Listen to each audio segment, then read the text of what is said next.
visitations, physical visitations, you see the people and they talk to you in an ordinary voice in an ordinary way. Oh yes, the voice isn't quite ordinary though. It has a certain peculiar quality which I can best describe as a quality of running water. Now, when the messages come to you as in your capacity that you've described as mental channel number 1, you go into trance and the voice speaks through you. Is that right?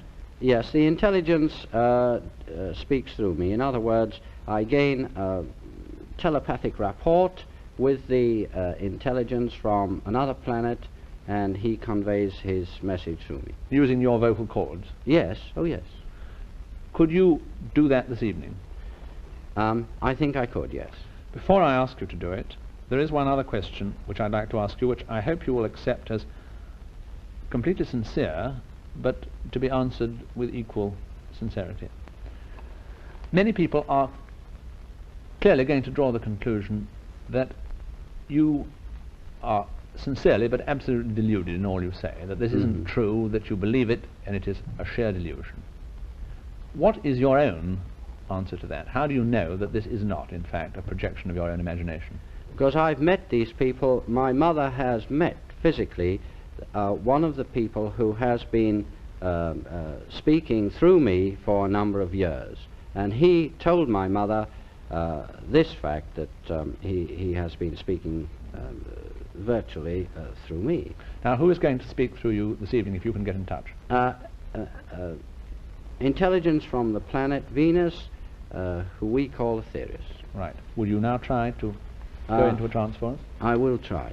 Yes. Mr. King has explained to me that, in fact, it may take him 30 seconds, even perhaps as much as a minute, to get into a trance. And during this time, he has suggested that we should be entirely silent, and so we will be. We will wait for the voice, if it comes, through Mr. King.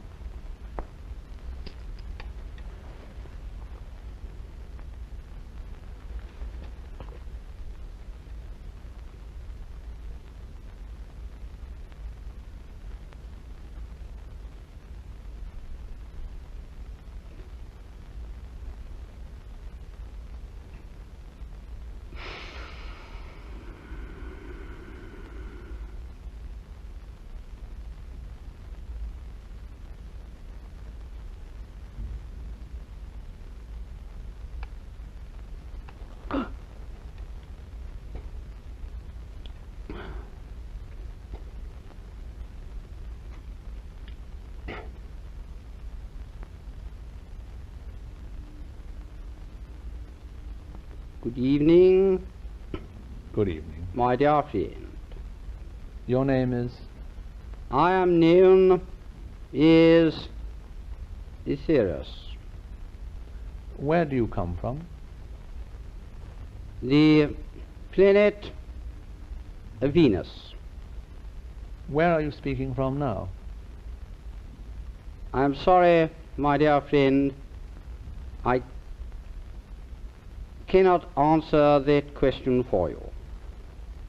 I had wondered simply whether you were in a vehicle of some kind, a spaceship described by Mr. King when he was talking to me, or whether you were in your normal abode. But you can't tell me that? No.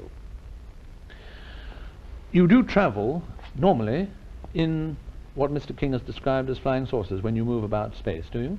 Yes, that is quite correct. We have indeed been visiting this earth of yours for some 18 million of your earth years. And when you come here, what is your purpose in coming? At the moment, Earth, as you call it, faces a certain situation.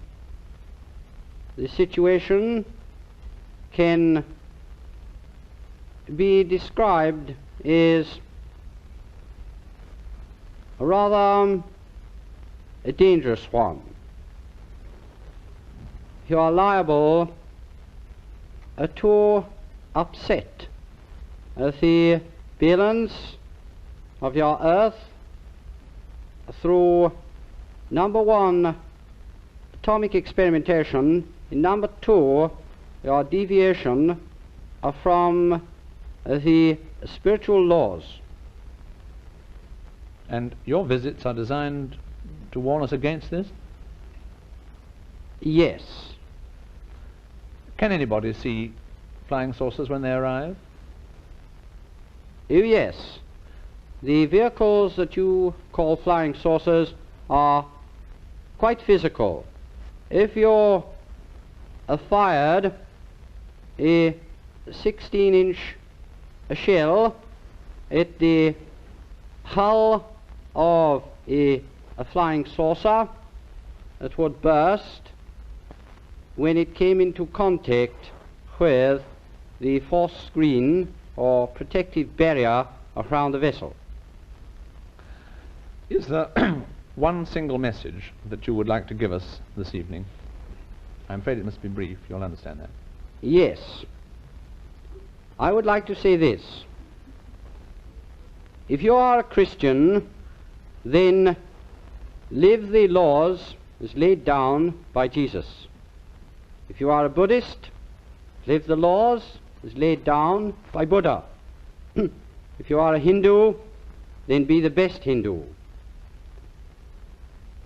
This procedure is the one true way for men of earth to save themselves from their lower aspects.